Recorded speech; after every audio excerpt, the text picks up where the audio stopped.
contrário, até nós queremos intensificá-la. E ele revelou-se muito, digamos assim, fraternal, né? Até começou dizendo que era a quarta vez que nós nos encontrávamos, já poderíamos nos considerar amigos, né?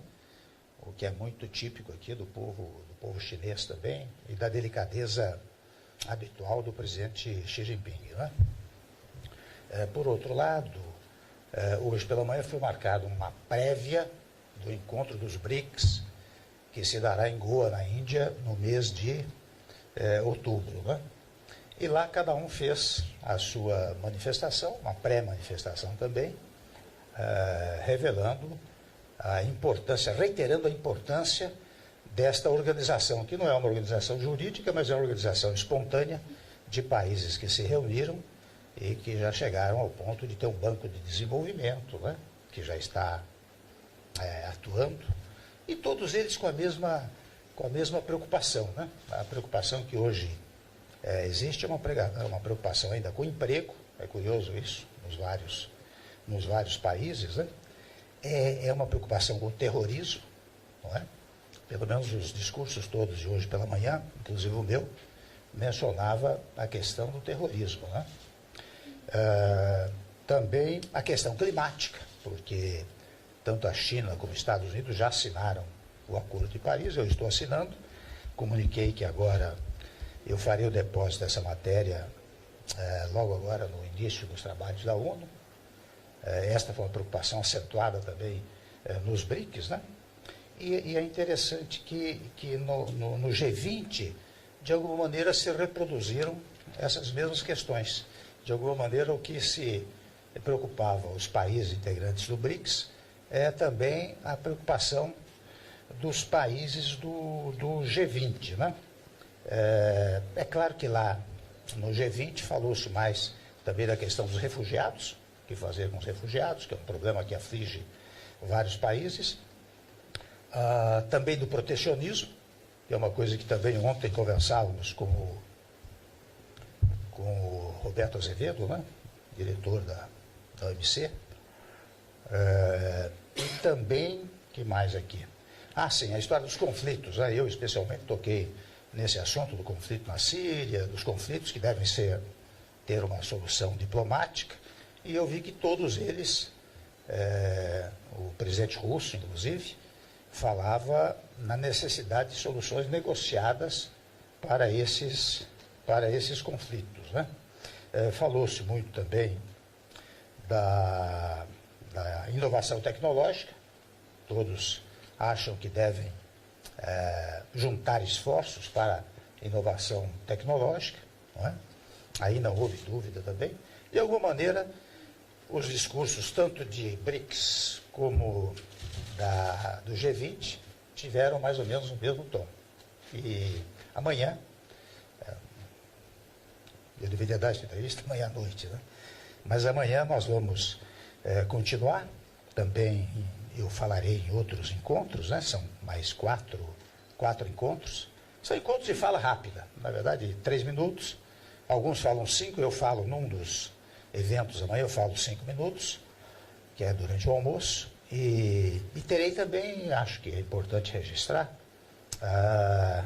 3 bilaterais. Até conversei hoje, pré-conversei com o primeiro-ministro do Japão, com o primeiro-ministro da Espanha e com o primeiro-ministro da Itália.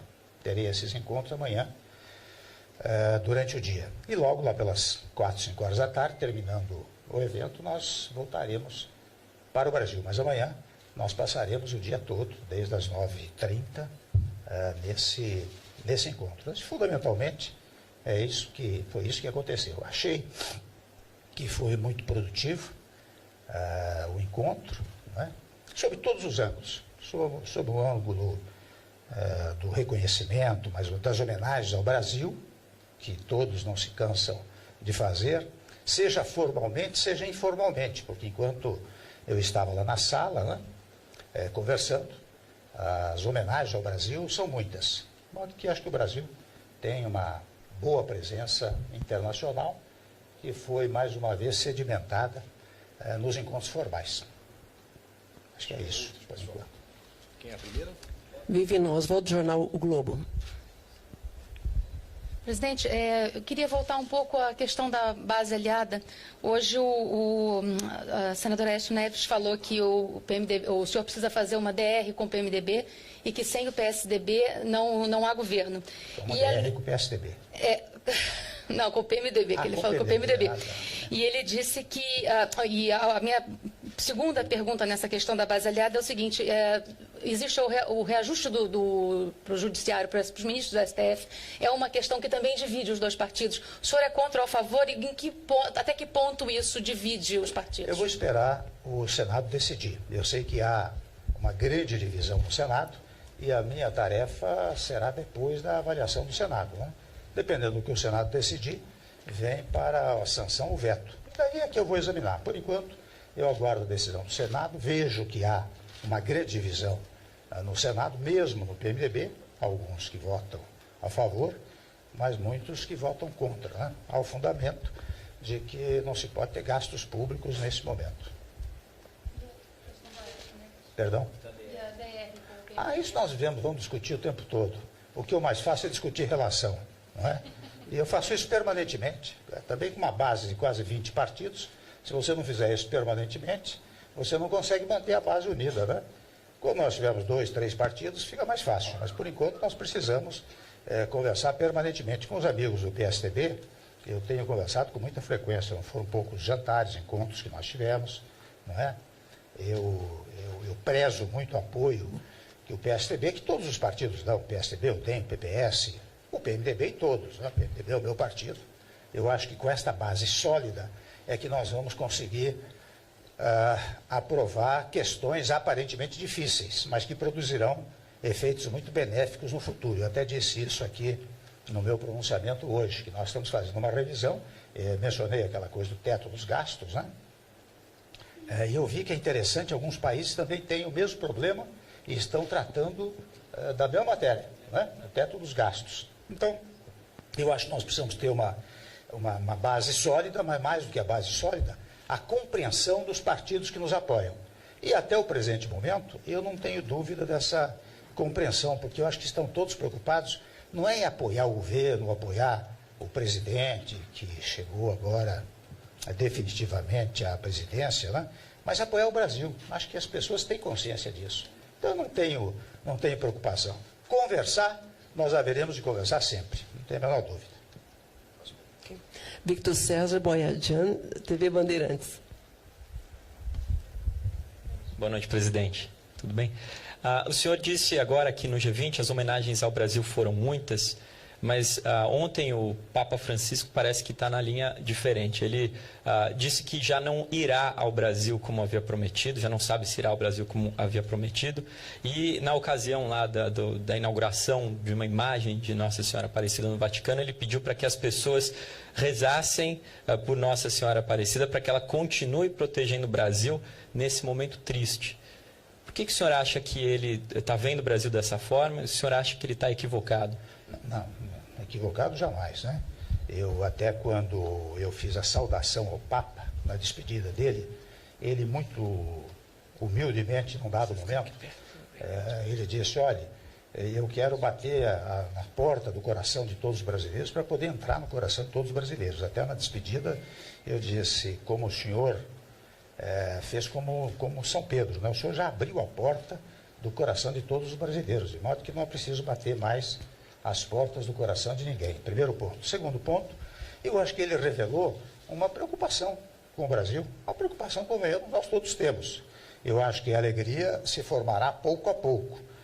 Se nós negarmos que nós saímos de um instante um pouco complicado, eu não tenho a menor dúvida disso. Não é? Foram 3, quase 4 meses de uma problemática político-institucional que gerou conflitos. E agora, quando se decidiu, ontem eu já disse a vocês, uma conversa informal, acho que eu já vi que foi publicado, né? Eu disse que uma coisa é a manifestação democrática, que é importantíssima. Olha, até vou fazer uma observação. Quando houve aquele movimento de junho de 2013, muitos do governo criticaram o movimento. Eu disse, não devemos criticar, não. Isso é exatamente aqueles brasileiros que pedem eficiência do serviço público e que vão às ruas para se manifestar. Tanto que é curioso, aquele movimento de junho de 2013, ele naufragou por causa dos depredadores. Vocês se lembram? Quando começaram a depredar, o movimento ficou paralisado. Exata e precisamente porque o povo brasileiro não é afeito à depredação, né? E nem a ordem jurídica admite depredação. Quer dizer, manifestação livre, protesto de natureza doutrinária, política, ideológica é admissível, né? Porém, a depredação, isso é delito. Isso não é manifestação. E acho que, neste sentido, é que o Papa, que é sábio, vendo tudo isso, ele diz, orem pelo Brasil. Para quê? Para, quem sabe, fazer o que eu tenho pregado. Vamos pacificar o país. Quem faz uma oração, faz para que a ação seja pacificadora. E eu acho que é isso que o Papa está pedindo.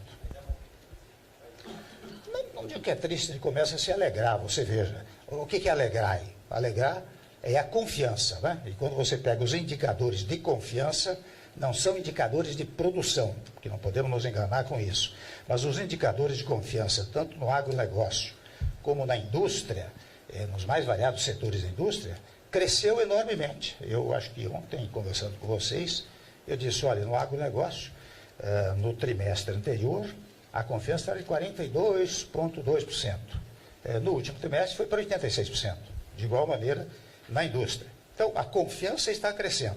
E quando a confiança cresce, o emprego começa a aumentar, você naturalmente terá alegria. É claro que quando você fala a 12 milhões de desempregados, há uma certa tristeza disso. Há uma certa indignidade até, porque eu já estou repetindo coisas que eu disse ontem, né? Mas é verdade. Não, por favor, por favor. Próxima pergunta. Porque certamente, talvez, por exemplo, eu não sei quando vou voltar à China, embora tenha desejo enorme de voltar para a China. Assim, ele não tinha plano, você me desculpe, ele não tinha plano, não. Ele disse, eu tenho tanto desejo de voltar ao Brasil, que talvez em 2017, 2018 eu volto ao Brasil. Mas não será. Próximo. Se depender de convite, eu faço o convite. Próxima pergunta, Raymond Collett, agência Bloomberg. Não, deixa ela falar, porque ela gosta de provocar um pouquinho. Deixa eu falar.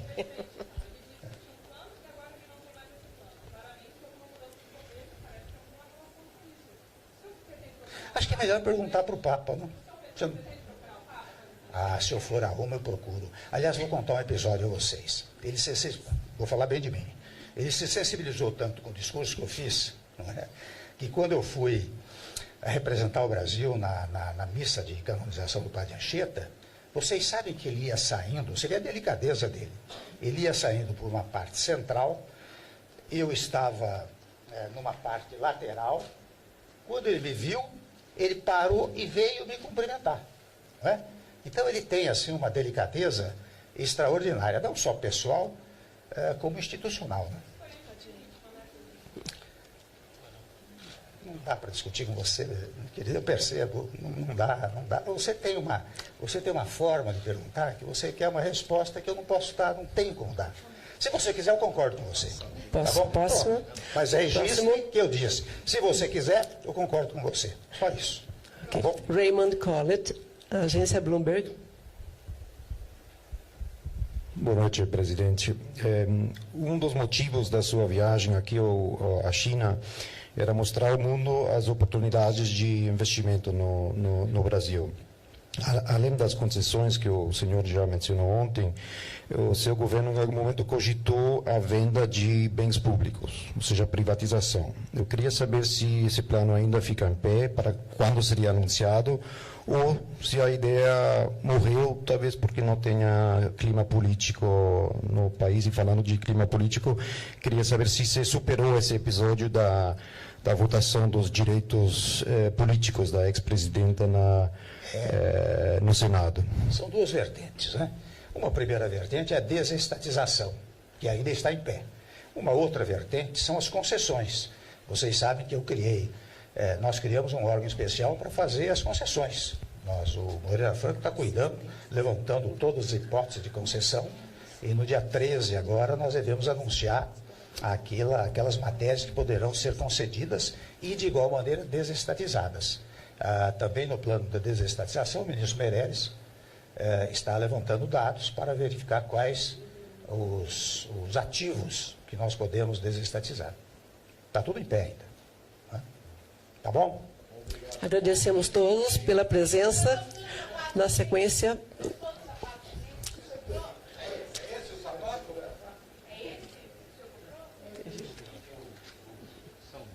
o meu sapato quebrou.